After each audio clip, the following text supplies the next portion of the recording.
നാട്ടിൽ ഒരു വാഹനം ഓവർടേക്ക് ചെയ്യാൻ പോലും ആളുകൾക്ക് പേടിയാവുന്ന തരത്തിലേക്ക് ലഹരിയുടെ ഉപയോഗം നാടിന്റെ സമാധാനത്തെ കെടുത്തുകയാണ്.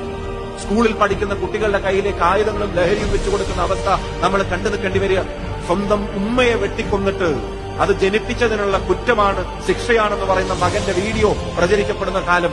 എന്നിട്ട് അറസ്റ്റ് ചെയ്ത് കൊണ്ടുപോകുമ്പോൾ മാധ്യമങ്ങളിൽ വാഹനത്തിലിരുന്നിട്ട് മാധ്യമങ്ങൾക്ക് ഫ്ലൈയിങ് കിസ് കൊടുക്കുന്ന അവസ്ഥ.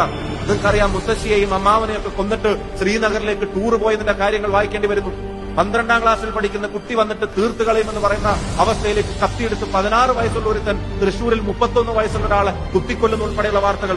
ഞാൻ പറയുന്നു, നാട്ടിൽ മുഴുവൻ കെട്ട കാര്യങ്ങൾ നടക്കുന്നു എന്ന് പറയാനല്ല, പക്ഷെ അപകടകരമായ ലഹരിയുടെ ഉപയോഗം ഉൾപ്പെടെയുള്ള കാര്യങ്ങൾ, പ്രവണതകൾ വർദ്ധിക്കുമ്പോൾ, ഗുണ്ടായിസവും ക്രിമിനലുകൾക്കും ഈ പറയുന്ന ആനുകൂല്യങ്ങൾ കിട്ടുമ്പോൾ, അവിടെ ഭരണകൂടം നിശ്ചലമാകുമ്പോൾ ഈ നാടിനെ നേർവഴിക്ക് നടത്താൻ വേണ്ടത് ചങ്കിന്റെ എണ്ണ കൂടുതലല്ല, നാടിനോടുള്ള താല്പര്യമുള്ള ഭരണകൂടം നാട്ടിൽ അധികാരത്തിൽ ഉണ്ടാവണമെന്നുള്ളത്